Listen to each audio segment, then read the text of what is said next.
तपाईको YouTube, Facebook वा TikTok को लागि प्रोफेसनल लोगो चाहिएको छ, त्यो पनि मोबाइलबाटै फ्रीमा। आजको भिडियोमा म तपाईलाई देखाउनु छु ChatGPT को प्रयोग गरेर कसरी आकर्षक र प्रोफेसनल लोगो बनाउने। नमस्कार साथीहरु, स्वागत छ यहाँहरुलाई आजको यस भिडियोमा। आजको भिडियोमा हामी सिक्ने छौं प्रोफेसनल स्टाइलिश टेक वा गेमिङ स्टाइलको लागि लोगो कसरी बनाउने भनेर। त्यो पनि सम्पूर्ण काम ChatGPT लाई गर्न लगाएर। जस्तै कि लोगो प्रम्प्ट पनि ChatGPT लाई नै बनाउन लगाउने र लोगो पनि ChatGPT लाई नै बनाउन लाउने। यदि त्यसो हो भने यो भिडियोलाई अन्त्यसम्म अवश्य हेर्नु होला।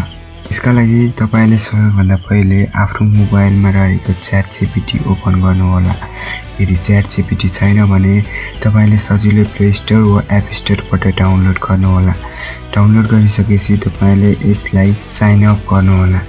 तपाईले यहाँ भन्न सक्नुहुन्छ मेरो च्यानलको नाम मैले अहिलेका लागि यहाँ लेखे रोशन गेमर। तपाईले आफ्नो च्यानलको नाम लेख्नु होला र मेरो YouTube च्यानलको नाम भनेर तपाईले आफ्नो YouTube च्यानलको नाम लेख्नु होला। त्यसपछि हो यसका लागि सिल्भर एन्ड गोल्ड कलरमा रहेर एउटा फोटो प्रम्प्ट दिनुहोस्। तपाईले YouTube लोगोको लागि बनाउन चाहनु भएको हो भने YouTube लोगो, Facebook लोगोको लागि हो भने Facebook लोगो वा TikTok लोगोको लागि हो भने TikTok लोगो लेखेर अपलोड गरिदिनु होला। अपलोड गरिसकेपछि तपाईलाई ChatGPT ले यहाँ एउटा प्रम्प्ट दिन्छ, यसलाई कपी गर्नु होला। यसलाई कपी गरिसकेपछि तपाईले फेरि यहाँ कीबोर्डको अप्सनमा आएर तपाईले यो पहिले कपी गरेको प्रम्प्टलाई कपी पेस्ट गरिदिनु होला। त्यसपछि तपाईले यसलाई अपलोड गरिदिनु होला। त्यसपछि ChatGPT ले तपाईको लोगो बनाउन थाल्छ।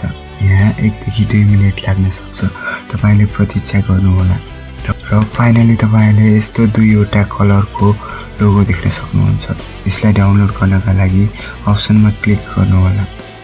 तपाईले यहाँ माथि देख्न सक्नुहुन्छ डाउनलोडको अप्सन। यसमा क्लिक गरेर सजिलै डाउनलोड गर्न सक्नुहुन्छ। यी दुई मध्ये तपाईलाई कुन राम्रो लाग्छ आफ्नो इच्छा अनुसार डाउनलोड गर्नु होला र यी मध्ये तपाईले कुनैलाई पनि सुधार्न चाहनु भयो भने यहाँ देख्न सक्नुहुन्छ एडिटको अप्सन। यसमा क्लिक गरेर तपाईले यहाँ के सुधार्न लाग्नु भएको लेखिदिनु होला र अपलोड गरिदिनु होला। त्यसपछि ChatGPT ले तपाईको लोगोलाई फेरि सुधारेर दिनेछ।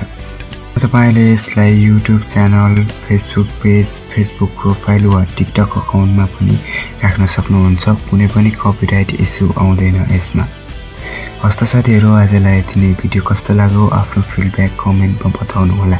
यदि भिडियो मन परेमा भिडियोलाई लाइक गर्नुहोस्, शेयर गर्नुहोस् र हाम्रो च्यानललाई सब्स्क्राइब गरी नजिकैको बेल आइकनलाई प्रेस गर्न नि नबिर्सनु होला।